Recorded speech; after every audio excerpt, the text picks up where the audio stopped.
मैं doctor Dinkar Tripathi, assistant professor, राजनीति विज्ञान विभाग, फिरोज गांधी कॉलेज, रायबरेली। मैं आज आप लोगों के सामने भारतीय संविधान के उद्देशिका के विषय में चर्चा करूंगा। उद्देशिका प्रस्तावना। सामान्यतः प्रत्येक अधिनियम का आरंभ उद्देशिका से होता है, जो उसके मुख्य आदर्शों एवं आकांक्षाओं का उल्लेख करता है। ठीक उसी प्रकार से भारतीय संविधान के उद्देशिका भी उसके मुख्य आदर्शों एवं आकांक्षाओं का उल्लेख करता है। उद्देशिका।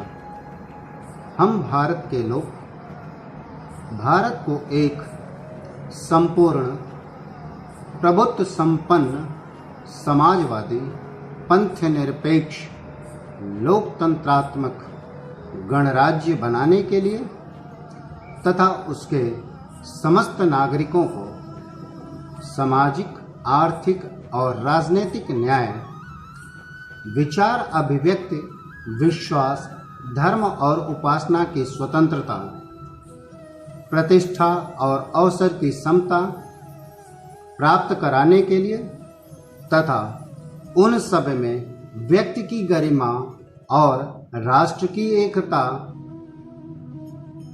और अखंडता सुनिश्चित करने वाली बंधुता बढ़ाने के लिए दृढ़ संकल्प होकर इस संविधान सभा में आज तारीख 26 नवंबर 1949 ईस्वी मिति मार्गशीर्ष शुक्ल सप्तमी संवत 2006 विक्रमे को एतत् द्वारा इस संविधान को अंगीकृत, अधिनियमित और आत्मार्पित करते हैं।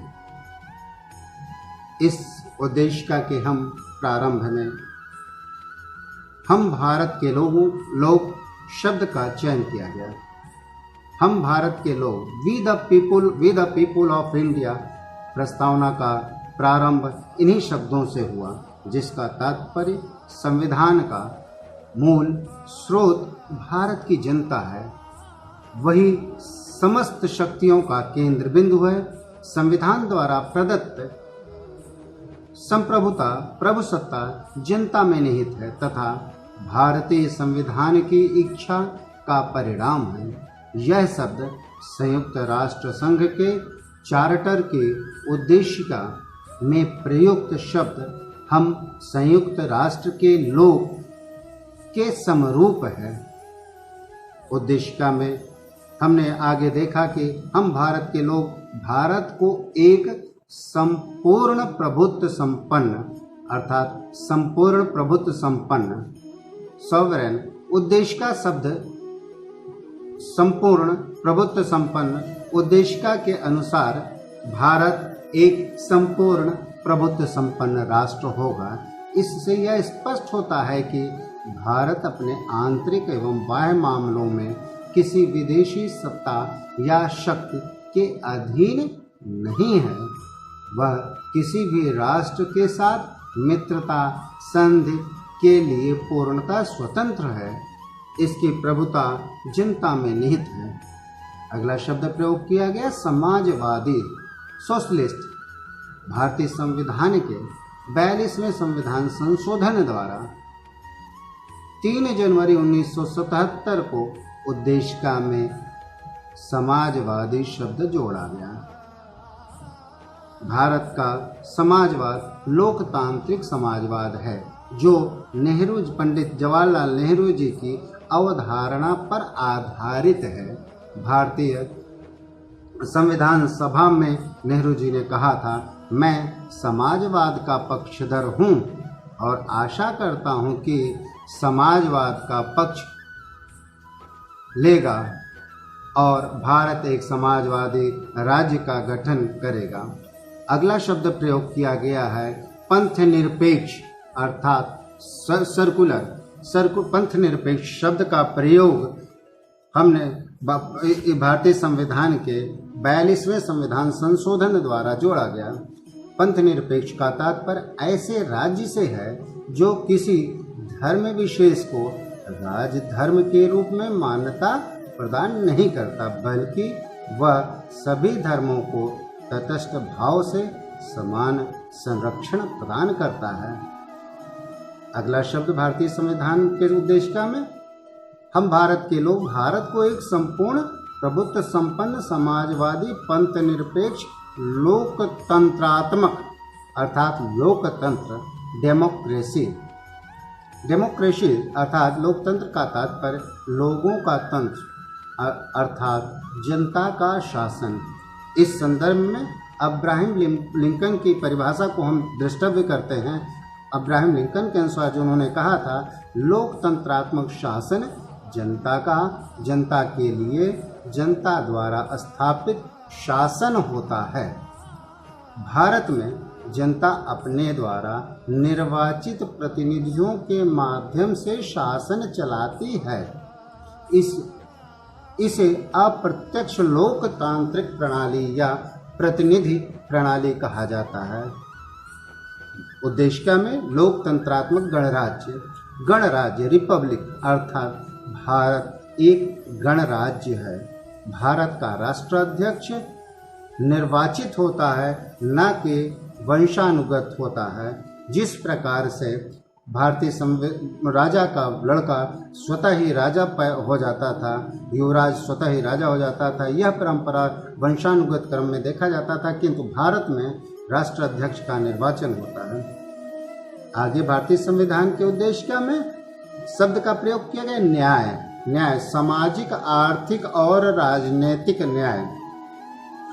न्याय के अंतर्गत हमने सामाजिक, आर्थिक एवं राजनीतिक शब्दों का प्रयोग किया है। सामाजिक, अधिक से अधिक जन का अधिकाधिक हित दर्शाता है, अर्थात बहुजन हिताय बहुजन सुखाय की अवधारणा को देखा जा सकता है। इस न्याय के अंतर्गत आर्थिक, राजनीतिक न्याय की भी चर्चा की गई है। राजनीतिक न्याय के अंतर्गत देने के लिए सभी को अर्थात नागरिकों को मताधिकार का अधिकार भी प्रदान किया गया है। ठीक उसी प्रकार से आगे शब्द का प्रयोग किया गया स्वतंत्रता के अंतर्गत विचार, अभिव्यक्ति, विश्वास, धर्म, उपासना एवं इन 5 शब्दों का प्रयोग किया गया। विचार एवं अभिव्यक्ति की स्वतंत्रता में राष्ट्रीय ध्वज को फहराने का अधिकार, जानने का अधिकार, राइट टू नो, और साथ ही चुप रहने का अधिकार राष्ट्रगान के विशेष संदर्भ में दिया गया है। इसको हम भारतीय संविधान के विभिन्न अनुच्छेदों के अंतर्गत देख सकते हैं। ठीक इसी प्रकार से विश्वास, धर्म और उपासना की स्वतंत्रता भारतीय संविधान के भाग संख्या 3 के अनुच्छेद 25 से 28 के अंतर्गत विस्तृत रूप से हम लोगों को दिया गया है, जिसका हम अध्ययन मौलिक अधिकारों के अंतर्गत करेंगे। अगला पॉइंट आता है स्वतंत्रता, समानता, इक्वलिटी, प्रतिष्ठा एवं अवसर की समानता। किसी भी जगह पर व्यक्ति को प्रतिष्ठा में अवसर की समानता प्रदान किया जाए। ठीक उसी प्रकार से आगे भारतीय संविधान में दिया गया है कि दृढ़ संकल्प होकर हम अपनी इस संविधान सभा में आज तारीख 26 नवंबर 1949 को मार्गशीर्ष शुक्ल सप्तमी 2006 विक्रमी को एतत् द्वारा इस संविधान सभा को अंगीकृत, अधिनियमित और आत्मार्पित करते हैं। प्रस्तावना द्वारा सभी नागरिकों को ऐसे बंधुत्व बढ़ाने का संकल्प दिया गया जो व्यक्ति की गरिमा तथा राष्ट्र की एकता और अखंडता को सुनिश्चित करने वाली है। और अखंडता शब्द का प्रयोग, और अखंडता को सुनिश्चित करने के लिए शब्द का प्रयोग भारतीय संविधान के 42वें संशोधन द्वारा इसे जोड़ा गया था। साथ ही हमने अभी चर्चा की अंतिम अंश में उद्देशिका के अंतिम अंश में अंगीकृत करने एवं अधिनियमित करने की तिथि का वर्णन किया गया था, जिसे हम 26 नवंबर 1949 के विषय में कहते हैं।